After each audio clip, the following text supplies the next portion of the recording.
Sepanjang tahun 2023, Badan Meteorologi, Klimatologi, dan Geofisika Jambi menemukan 281 titik panas. Peringati 25 tahun reformasi, pemberantasan korupsi masih memiliki pekerjaan rumah yang harus diselesaikan. Puluhan ekor kerbau mati akibat terserang penyakit septisemia epizootika di Batanghari.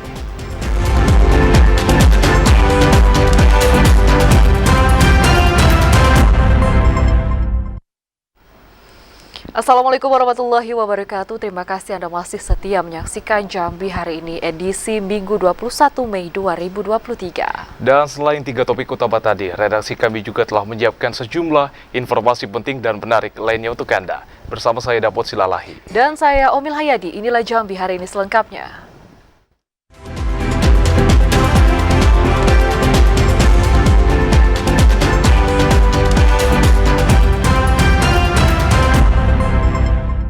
Awali Jambi hari ini, saudara, titik panas di Provinsi Jambi terus bertambah. Dari 281 titik panas yang terpantau, 137 titik panas terpantau di Kabupaten Tanjung Jabung Barat.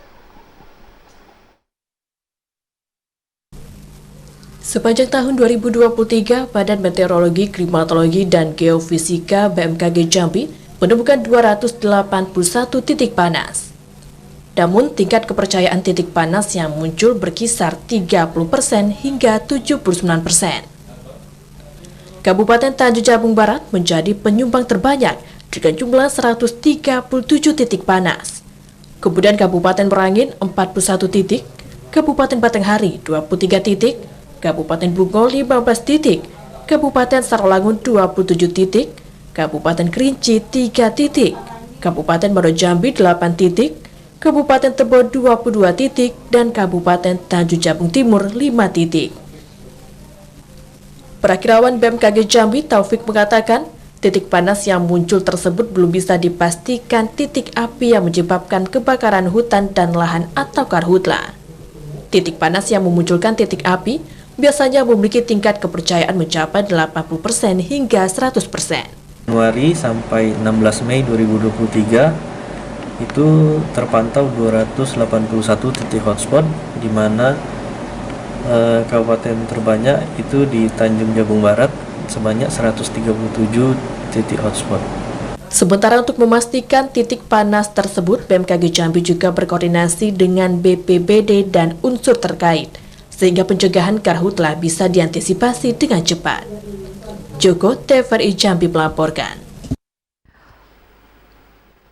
Sementara itu, saudara, memasuki musim peralihan, Badan Penanggulangan Bencana Daerah Kabupaten Merangin meminta masyarakat untuk tetap waspada potensi bencana.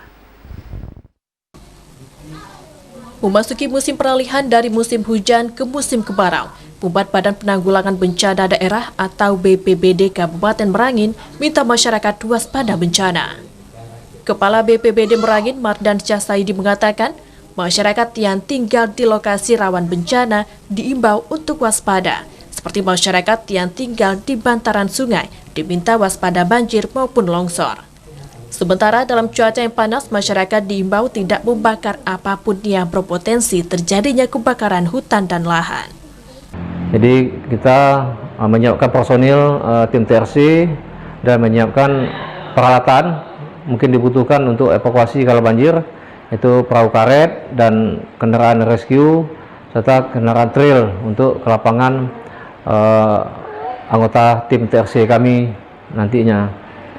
Hasil pemetaan BPBD, beberapa wilayah di Merangin yang rawan banjir, diantaranya Kecamatan Batang Masumai, Nalotantan, Tabir Barat, Tabir Ulu, Tabir Induk, Tabir Timur, Margo Tabir, Jangkat, Jangkat Timur, Lembah Masurai, Muara Siau, dan Pangkalan Jambu, serta Sungai Banau.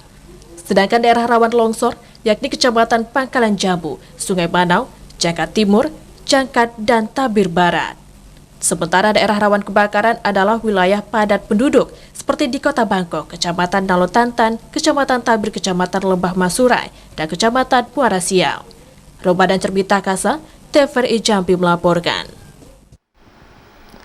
Kabupaten Muaro Jambi telah memasuki musim kemarau tahun 2023 dan Saudara PJ Bupati Bahyudi Deliansyah menghimbau agar masyarakat tidak membuka lahan dengan cara dibakar. Pada bulan Mei 2023, wilayah Kabupaten Muaro Jambi telah memasuki musim kemarau. Masyarakat dan perusahaan diimbau agar tidak membuka lahan dengan cara dibakar. Penjabat Bupati Muaro Jambi Bahyudi Deliansyah mengatakan, di Kabupaten Muaro Jambi terdapat 2 wilayah yang sulit dilakukan pemadaman melalui jalur darat, seperti di Kecamatan Kumpe Hulu dan Kecamatan Kumpe. Pemadaman kebakaran di wilayah tersebut hanya dapat dilakukan melalui jalur udara. PJ Bupati berharap bantuan heli waterbombing dari pemerintah pusat untuk Jambi dapat segera terrealisasi. Mengingat kondisi cuaca khususnya di wilayah Muaro Jambi beberapa hari terakhir tidak terjadi hujan.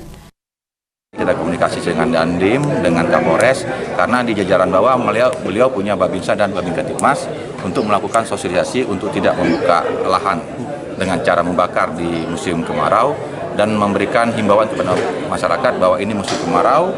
Masyarakat juga yang dapat membantu apabila terjadinya api untuk memberikan informasi kepada posko udara maupun posko udara. Sejauh ini kebakaran lahan di Muaro Jambi hanya terjadi di Kecamatan Mestong. Saat ini, tim Satgas Penanganan Karhutla Muaro Jambi terus melakukan sosialisasi pencegahan kepada masyarakat. Pemkab Muaro Jambi juga telah menganggarkan dana APBD untuk penanggulangan karhutla dengan besaran anggaran mencapai 1 miliar rupiah. Azam Afnan, TVRI Jambi melaporkan.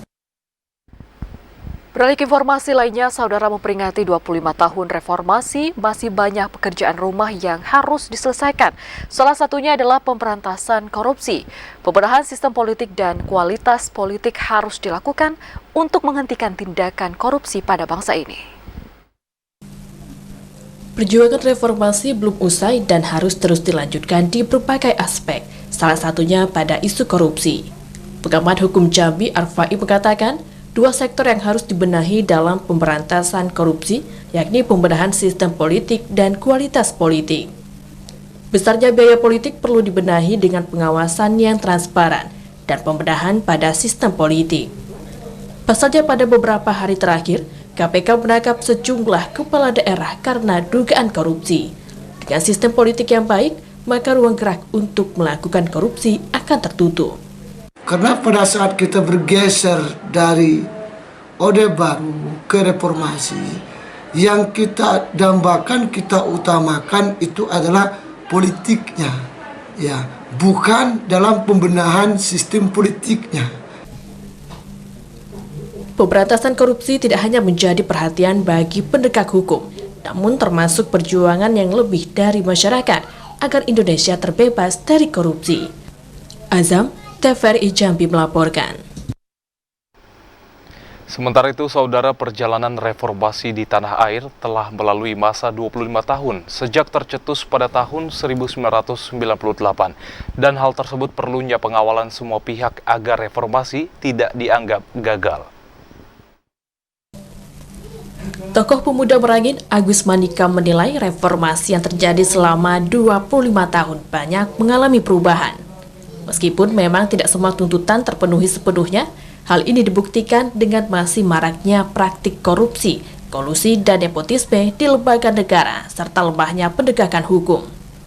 Kasus korupsi pada zaman reformasi dianggap justru lebih parah dibanding zaman Orde Baru.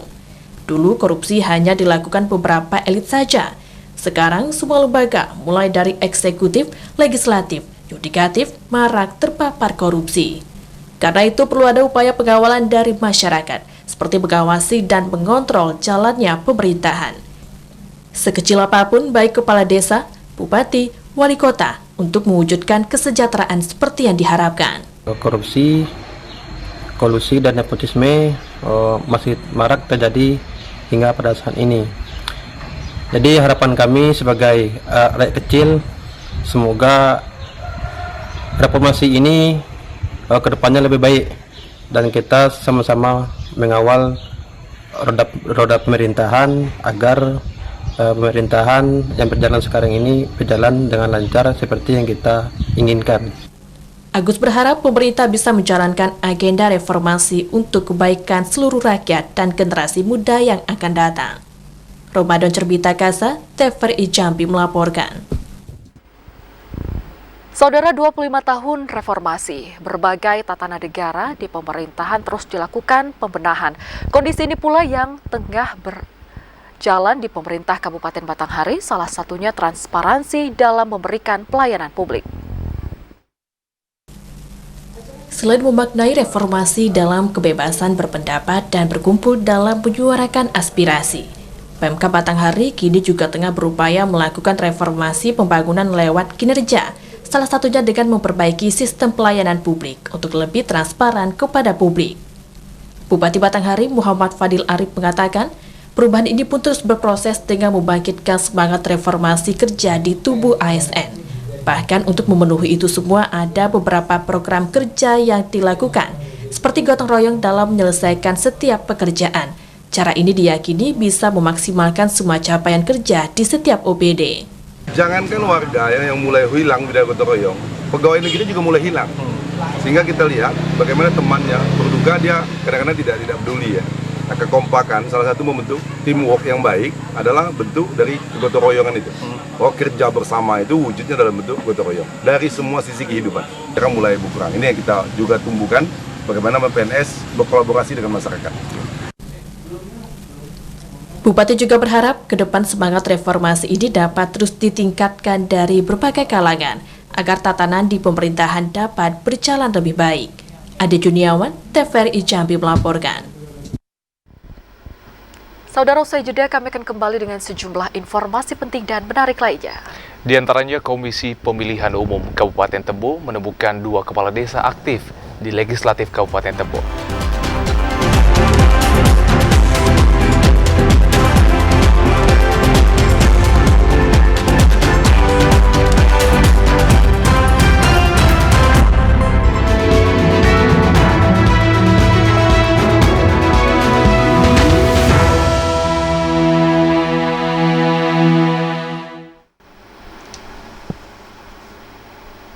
Terima kasih saudara, Anda masih kembali dalam segmen menuju pemilu 2024. Memasuki tahapan verifikasi administrasi berkas calon legislatif yang berlangsung hingga 23 Juni, Komisi Pemilihan Umum Kabupaten Tebo menemukan ada 2 kepala desa aktif yang ikut maju mencalonkan diri sebagai anggota legislatif Kabupaten Tebo. Beberapa tahapan jelang pelaksanaan pemilu 2024 terus dilakukan.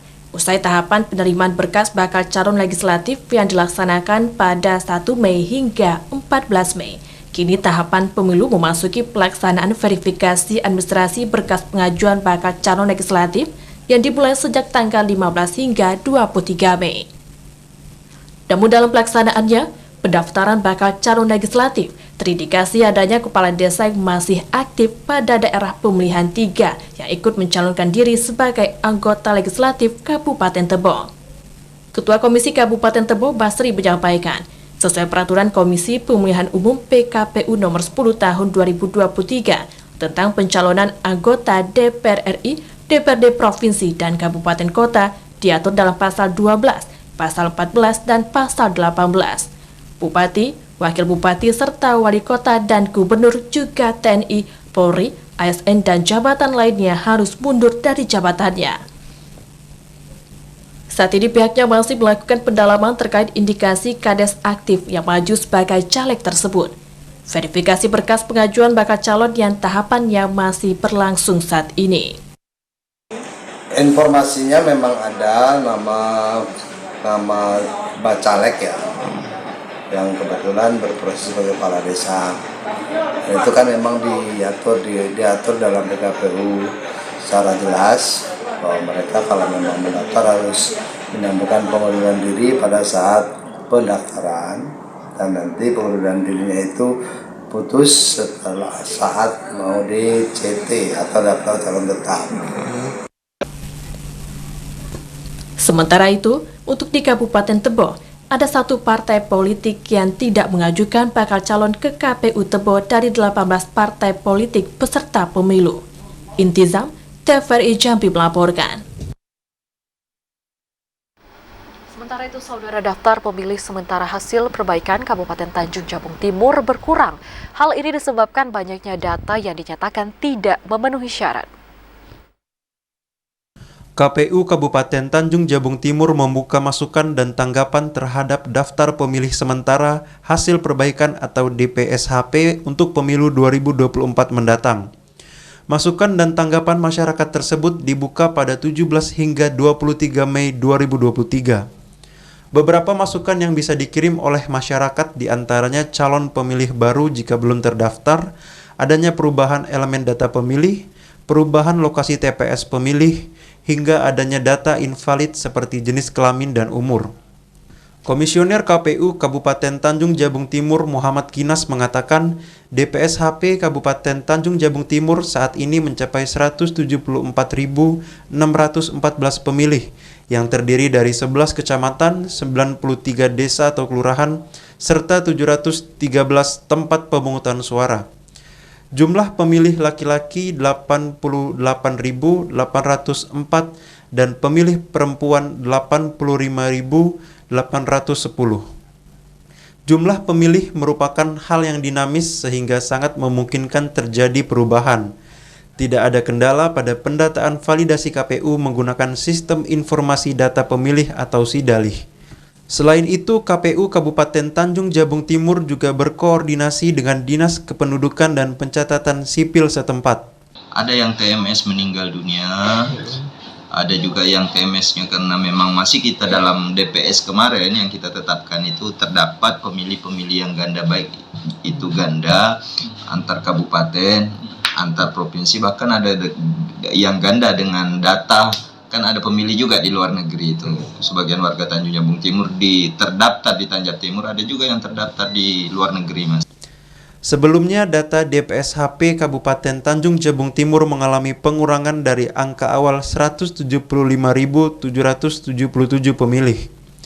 Pengurangan ini disebabkan dalam hasil perbaikan masih banyak data yang masuk dalam kategori tidak memenuhi syarat. Kliva Patria, TVRI Jambi melaporkan.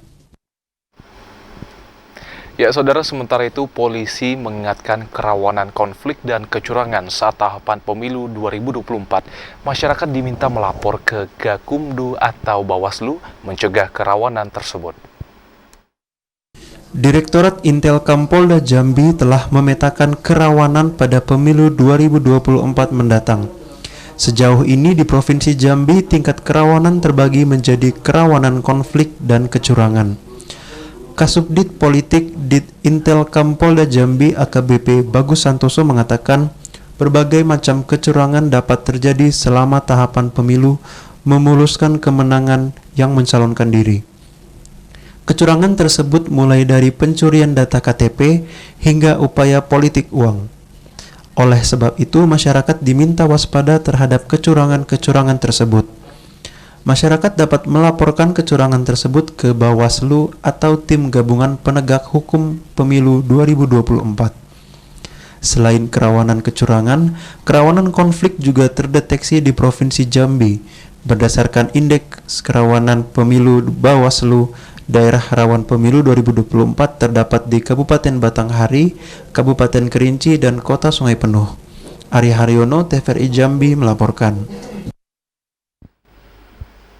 Saudara, dua daerah pemilihan di Kabupaten Kerinci mengalami pergeseran jumlah alokasi kursi untuk Dewan Perwakilan Rakyat Daerah pada pemilu tahun 2024 mendatang.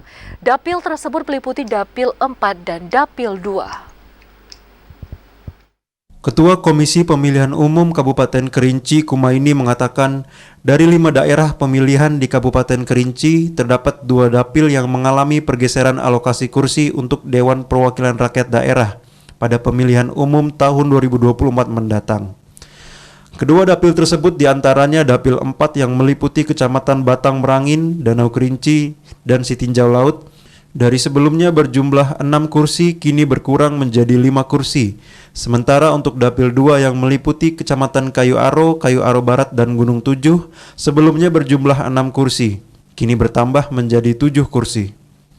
Keseluruhan alokasi kursi Dewan Perwakilan Rakyat Daerah Kabupaten Kerinci berjumlah sebanyak 30 kursi. Penetapan jumlah kursi tersebut berdasarkan dengan Undang-Undang Nomor 7 Tahun 2017, yakni jumlah penduduk lebih dari 200.000 hingga 300.000, maka alokasi kursi berjumlah 30 kursi. Mungkin kita semua sudah mengetahui bahwa memang ada terjadi pergeseran kursi, di mana di Dapil 4 sebelumnya itu 6 kursi, sekarang menjadi 5. Dan di Dapil 2, Kayu Aro Barat dan Gunung 7, sebelumnya 6 itu menjadi 7. Mungkin itu semuanya sudah kita ketahui secara bersama. Kumaini juga mengatakan dalam penetapan alokasi kursi untuk DPRD Kabupaten Kerinci juga memperhatikan beberapa faktor seperti data penduduk, pemekaran wilayah dan faktor bencana alam, serta kesalahan dalam penetapan sebelumnya. Ilwan TVRI Jambi melaporkan. Ya, saudara, dukungan untuk mensukseskan penyelenggaraan pemilu tahun 2024 terus dilakukan oleh Dinas Dukcapil Kabupaten Tebo. Salah satunya dengan menyediakan belangko KTP elektronik yang diprioritaskan untuk pemilih pemula. Dalam rangka persiapan pemilu serentak tahun 2024, berbagai upaya terus dilakukan Dinas Dukcapil Kabupaten Tebo dalam mendukung suksesnya penyelenggaraan pemilu, seperti ketersediaan belangko KTP elektronik. Kadis Dukcapil Tebo Supriyanto mengatakan, belangko yang tersedia hingga minggu ini berjumlah sekitar 2.000 keping. Jumlah tersebut diperkirakan mencukupi untuk beberapa minggu ke depan. Namun apabila belangko yang tersedia akan habis, pihaknya kembali mengajukan ke Dinas Dukcapil Provinsi Jambi.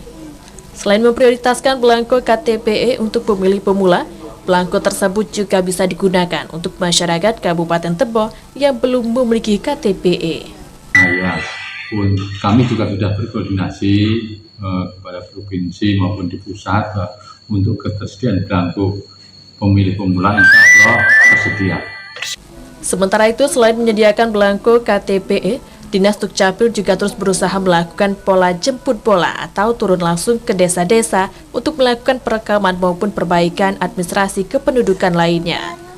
Intizam TVRI Jambi melaporkan. Saudara, Polres Tanjung Jabung Barat melalui Kepolisian Sektor Polsek Betara melakukan sosialisasi pemilu damai. Sasaran aksi sosialisasi pemilu damai dilakukan dengan mendatangi langsung titik kumpul masyarakat di wilayah hukum Polsek Betara. Salah satu upaya menciptakan pemilihan umum pemilu serentak berjalan aman, Polsek Betara Kabupaten Tanjung Jabung Barat melakukan sosialisasi pemilu damai. Sosialisasi dilakukan dengan mendatangi titik-titik kumpul masyarakat yang berada di wilayah hukum Polsek Betara.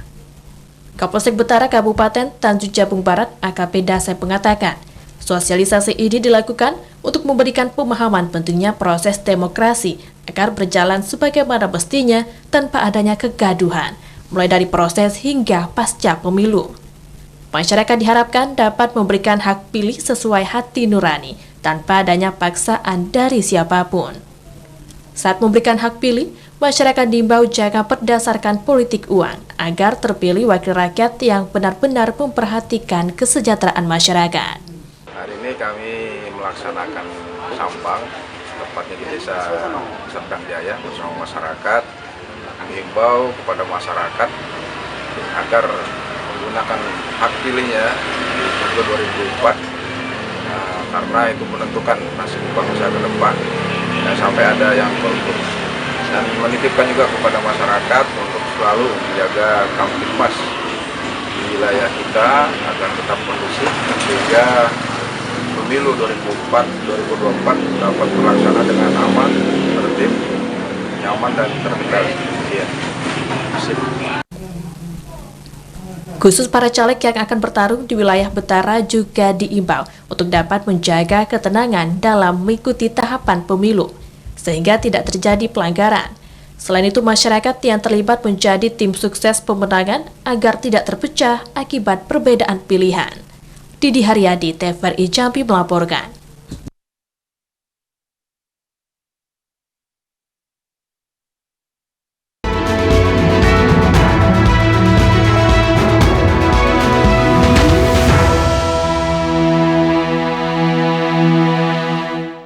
Saudara Wakil Gubernur Jambi menghadiri acara wisuda ke-17 Sekolah Tinggi Ilmu Administrasi Nusantara Sakti, Sungai Penuh, Kabupaten Kerinci. Informasi selengkapnya akan kami rangkum dalam segmen advertorial sesaat lagi. Saudara, tetaplah bersama kami.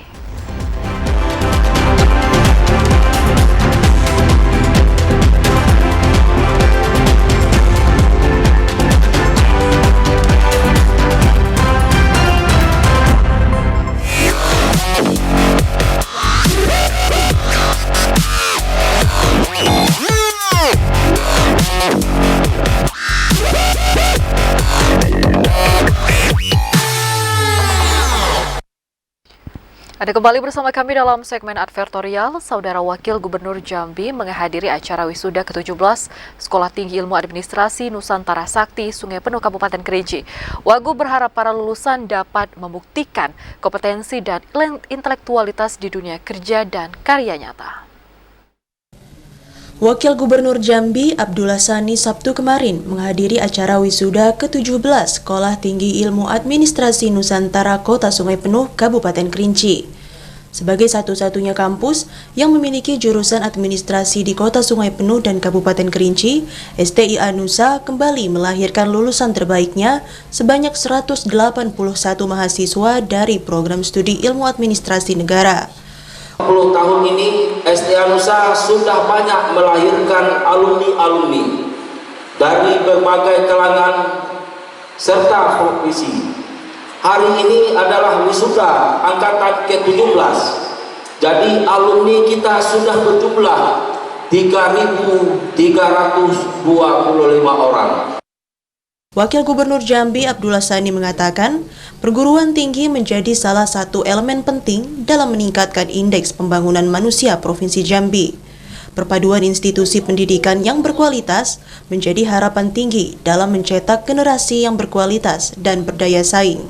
Para wisudawan selamat telah diwisudanya, mudah-mudahan lebih eksis dan dalam rangka untuk bagaimana ikut serta berpartisipasi untuk membangun Jambi dan kabupaten kota atau kota kita di Sungai Penuh dan Kerinci ini.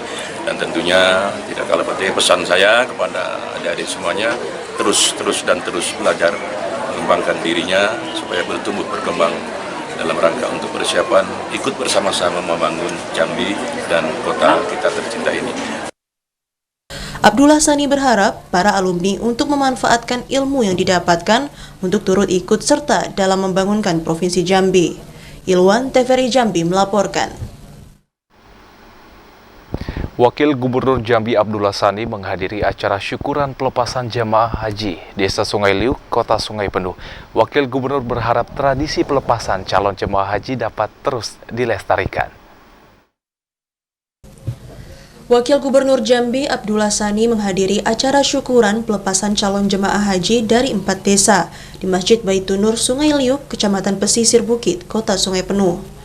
Wagub Abdullah Sani mengatakan, acara pelepasan jemaah haji merupakan tradisi masyarakat untuk memanjatkan doa kepada Allah Subhanahu wa Ta'ala agar calon jemaah haji diberikan keselamatan dalam melaksanakan ibadah di tanah suci dan menjadi haji yang mabrur.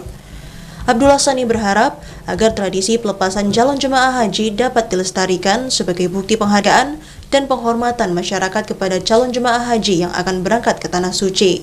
Hubungan dengan kegiatan laksanakan tadi kepada Pak Wali dan para orang tua kami di sini akan amat sangat baik kalau tradisi pelepasan ini kita dilestarikan, karena bagaimanapun sebagai bukti penghargaan, penghormatan masyarakat kepada Bapak Ibu saudara kita yang berangkat haji.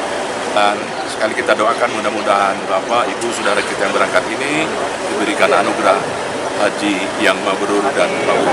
Amin. Acara ini turut dihadiri Wali Kota Sungai Penuh, unsur Forkopimda, Sekda Kota Sungai Penuh Alpian, dan SKPD beserta pejabat struktural pemerintahan Kota Sungai Penuh. Ilwan TVRI Jambi melaporkan. Saudara, tetaplah bersama Jambi hari ini karena kami akan kembali dengan sejumlah informasi penting dan menarik lainnya. Di antaranya harga telur ayam di pasar tradisional modern Muara Bungo mengalami kenaikan. Informasinya sesaat lagi.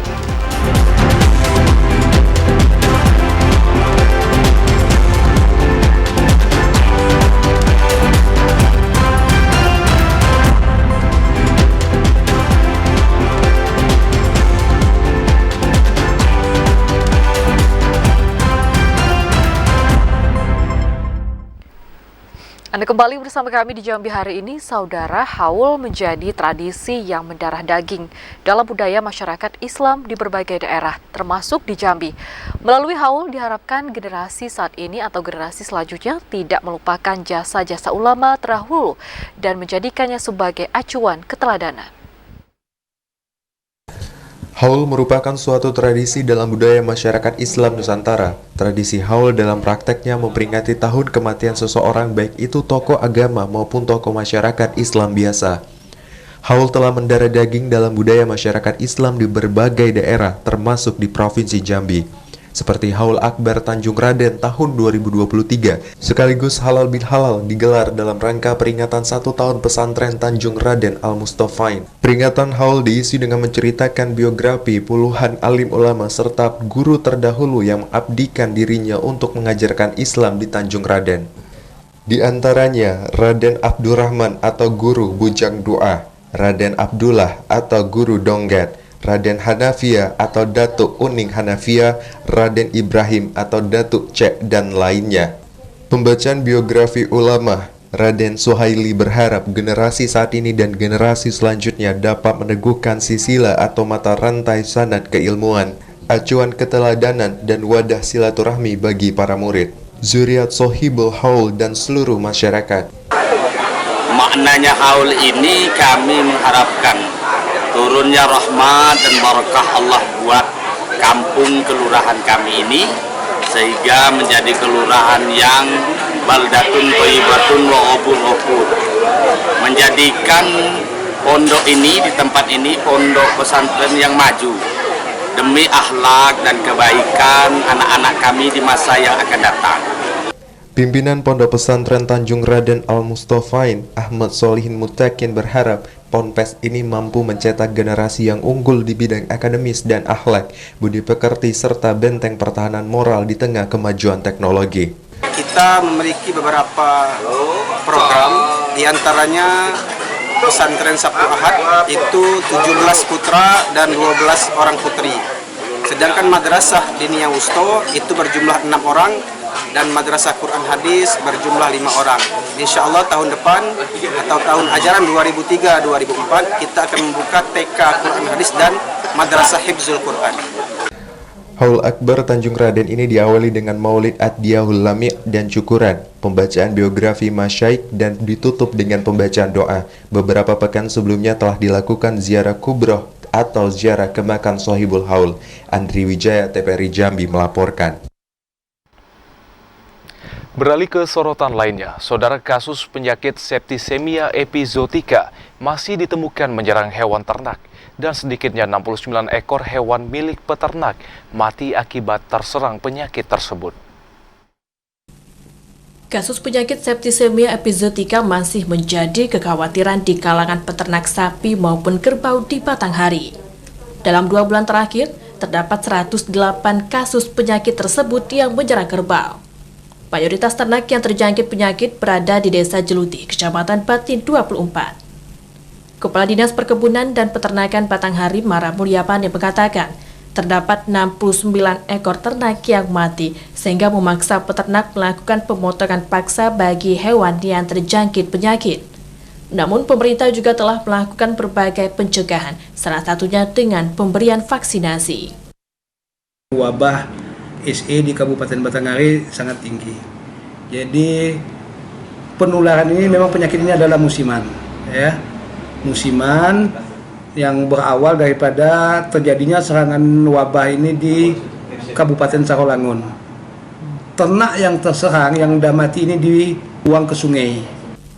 Pemerintah juga menghimbau kepada peternak untuk tidak melepas liarkan hewan sapi maupun kerbau guna mengantisipasi penularan penyakit septisemia epizootica dari hewan lainnya. Ade Juniawan, TVRI Jambi melaporkan.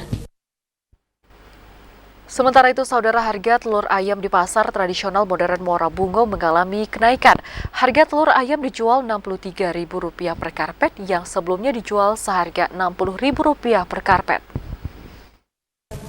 Sejak sepekan terakhir, harga telur ayam ras di pasar tradisional modern Muara Bungo mengalami kenaikan akibat peternak meremajakan ternak yang telah masuk masa afkir atau tidak produktif lagi, serta tingkat permintaan telur di Pulau Jawa juga tinggi, sehingga sebagian agen lebih memilih memenuhi kebutuhan keluar daerah. Salah seorang penjual telur ayam ras, David, mengatakan saat ini harga telur ayam ras ukuran menengah dijual Rp58.000 yang sebelumnya dijual Rp55.000 per karpet. Sedangkan telur ayam ras super dijual Rp63.000 yang sebelumnya dijual Rp60.000 per karpet. Kenaikan dari telur yang menengah dulu penjualannya 55, sekarang naik jadi 58. Yang super itu kemarin penjualan 60, sekarang jadi 63. Gitu. Kalau untuk stok atau persediaan telur sendiri di Bungo gimana? Kalau sekarang mencukupi lah, Bang. Biarpun kita ngambil agak susah, kan kita ada langganan di Payakumbuh, jadi mencukupi lah buat kita.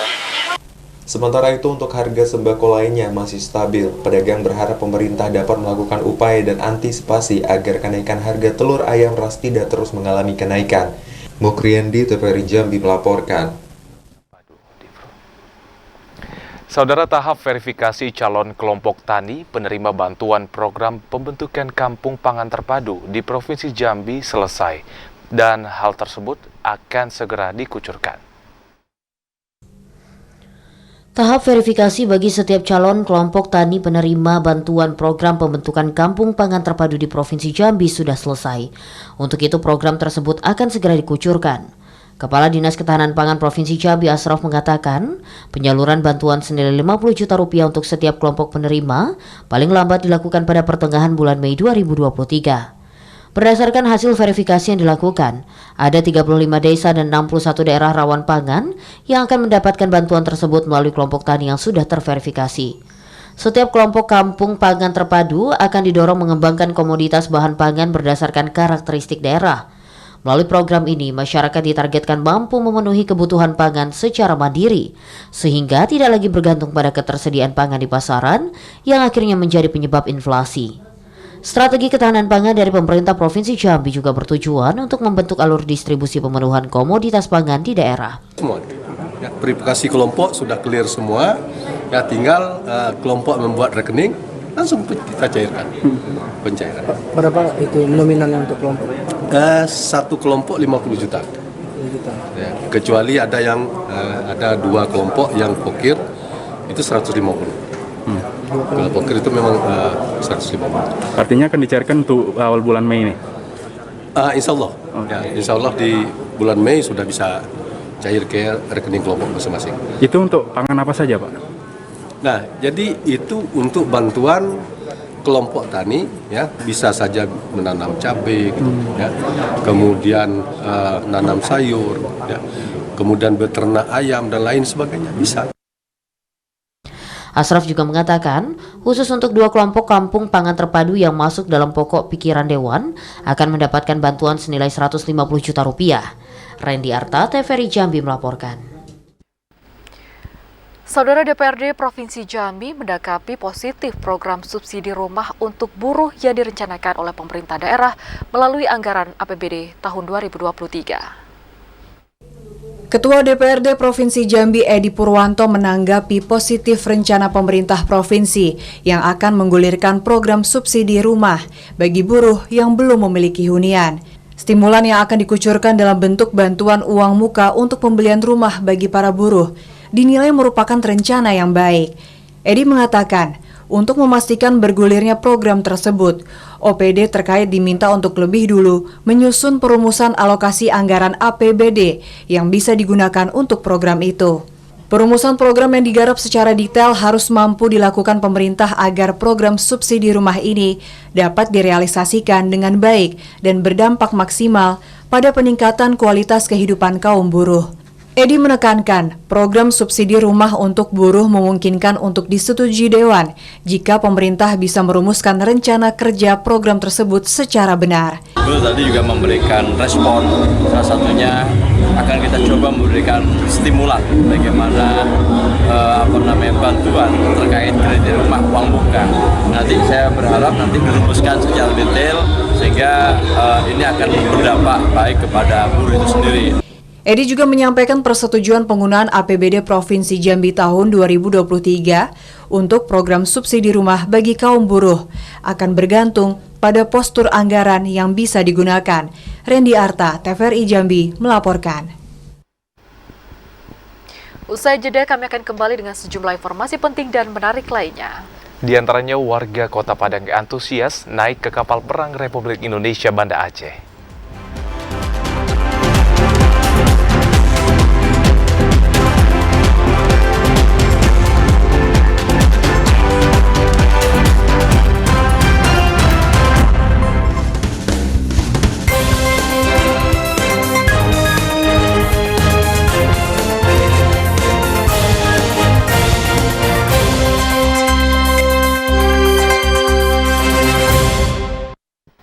Terima kasih saudara, Anda kembali dalam segmen Lintas Andalas.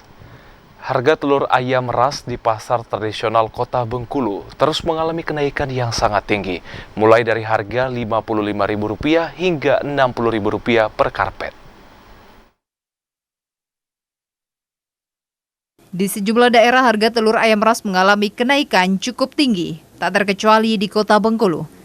Diakui salah seorang pedagang telur di Pasar Minggu, Kota Bengkulu, kenaikan harga telur ayam ras karena naiknya harga pakan ayam, sehingga peternak terpaksa menaikkan harga telur. Tingginya harga telur sudah terjadi sejak 2 pekan terakhir. Saat ini harga telur dari Rp48.000 menjadi Rp55.000 per karpet isi 30 butir untuk ukuran sedang. Sementara ukuran besar dari harga Rp56.000 menjadi Rp60.000 per karpet. Pedagang juga mengeluh lantaran penjualan menjadi berkurang. Biasanya satu hari pedagang dapat menjual 100 karpet. Saat ini hanya sekitar 20 hingga 50 karpet saja. Kalau di pertama itu makanan ayam. Makanan ayam. Tapi kalau permintaan tidak begitu sulit, tidak. Cuman dari peternak ya, jumlah stoknya kurang. Tingginya harga telur ayam ras tidak hanya dikeluhkan pedagang. Pembeli juga merasa keberatan dan terpaksa mengurangi jumlah pembelian. Biasanya mereka membeli 2 karpet, saat ini hanya setengah atau 1 karpet saja.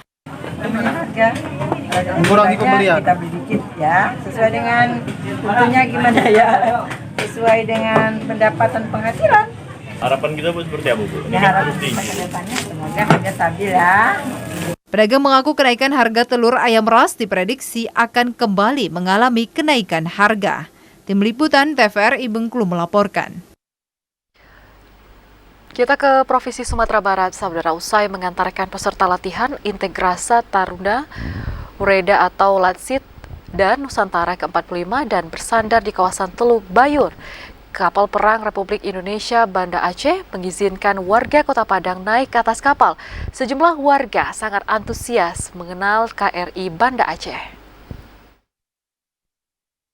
Bersandar di kawasan Teluk Bayur usai mengantarkan peserta latihan integrasi Taruna Ureda atau Latsitarda Nusantara ke-43 di Sumatera Barat, kapal perang Republik Indonesia Banda Aceh mengizinkan warga Kota Padang untuk naik ke atas kapal. Tampak masyarakat Kota Padang mulai dari anak-anak hingga orang dewasa dengan antusias menaiki kapal perang ciptaan anak bangsa Indonesia itu. Salah seorang warga Padang, Fikal, merasa senang bisa menaiki salah satu kapal perang Indonesia. Dirinya bisa berkeliling kapal melihat kecanggihan peralatan kapal bersama anaknya yang berguna untuk pengetahuan tentang pertahanan yang dimiliki oleh negara Indonesia. Untuk menambah pengetahuan bagi orang tua sama anak-anaknya juga bisa juga rasanya naik kapal KRI itu gimana. Tapi senang ya Pak ya? Iya, senang gitu. Apa aja tadi Pak yang dilihat? Dari dari bawah tadi. Komandan KRI Banda Aceh Letkol Laut atau Pelaut Sultan mengatakan, KRI Banda Aceh memiliki fungsi tugas utama untuk mengantarkan atau menggeser pasukan, logistik dan alutsista perang. KRI Banda Aceh bisa menampung ribuan pasukan dan puluhan alutsista perang milik Indonesia. Khususnya KRI yang kami awaki ini adalah KRI hasil karya anak bangsa. Jadi dibuat di PT PAL pada tahun 2011. Tidak kalah dengan KRI-KRI buatan luar negeri. Merupakan suatu kebanggaan bagi bangsa kita sudah mampu untuk mengembangkan industri pertahanan. Fungsi asasi dari KRI Banda Aceh adalah sebagai kapal angkut yang dapat mengangkut pasukan, kendaraan tempur, kendaraan taktis, kemudian membawa 5 helikopter, 2 landing craft utility, dan kendaraan-kendaraan lain yang diperlukan. Selain itu, KRI Banda Aceh juga digunakan untuk misi kemanusiaan seperti SAR. Demikian laporan Redo Jayusman, TVRI Sumatera Barat. Beralih ke Provinsi Bangka, saudara, sebanyak 295 orang personil Polres Bangka Selatan diperintahkan menjadi polisi RW di seluruh wilayah administrasi rukun warga di Bangka Selatan. Hal tersebut, personel diminta dapat menyerap segala permasalahan dan juga dapat memberikan solusinya. Banyaknya permasalahan yang terjadi di tengah masyarakat yang tidak seharusnya berujung kerana hukum menjadi perhatian serius dari pihak Kepolisian Republik Indonesia, termasuk di Bangka Selatan. Menindaklanjuti instruksi Satuan Atas, Kepolisian Resort Bangka Selatan telah mengeluarkan surat perintah tugas kepada para personelnya untuk menjadi polisi RW di masing-masing lingkungan tempat tinggalnya. Kapolres Bangka Selatan AKBP Tony Sarjaka mengatakan, para personel yang diberikan tugas tambahan sebagai polisi RW harus menjadi garda terdepan. Kapolres menjelaskan untuk personel yang ditunjuk dari Babin Kamtibmas sebagai anggota polisi RW, kurang lebih sebanyak 295 orang personel, baik Polres maupun Polsek jajaran. Selain itu, Kapolres meminta para personel yang ditunjuk sebagai polisi RW dapat segera bergerak dan berkoordinasi dengan pejabat setempat guna tujuan yang ingin dicapai dapat segera direalisasikan. Bangka Selatan ini kita sudah keluarkan sprint untuk yang terlibat menjadi polisi RW, terdiri dari 5 polsek, 8 kecamatan, kemudian untuk RW-nya jumlahnya 295. Jadi 295 polisi RW ini sudah ada sprintnya, nanti melekat di RW. Kemudian tadi saya perintahkan untuk segera melaksanakan tugas sebagai polisi RW di RW-nya masing-masing. Jadi peran mereka yang pertama memang kalau tupoksinya mereka masih tupoksi sebagai anggota polisi di bagian atau di fungsi mereka masing-masing. Nah, tambahannya sebagai polisi RW ini mereka tambahan untuk menjadi polisi di tingkat RW. Rata-rata mereka adalah bertempat tinggal di daerah tersebut, baik di desa tersebut maupun di RW tersebut. Sehingga harapannya apabila ada terjadi permasalahan kecil di RW tersebut bisa ditangani dan bisa ditanggulangi secara cepat. Tidak hanya itu, Kapolres mengatakan jika dalam menjalankan tugas sebagai polisi RW menemukan permasalahan kecil di RW tersebut dapat ditangani dan ditanggulangi secara cepat. Dari Bangka Selatan, Eko Septentra Hashim, TVRI Bangka Belitung melaporkan.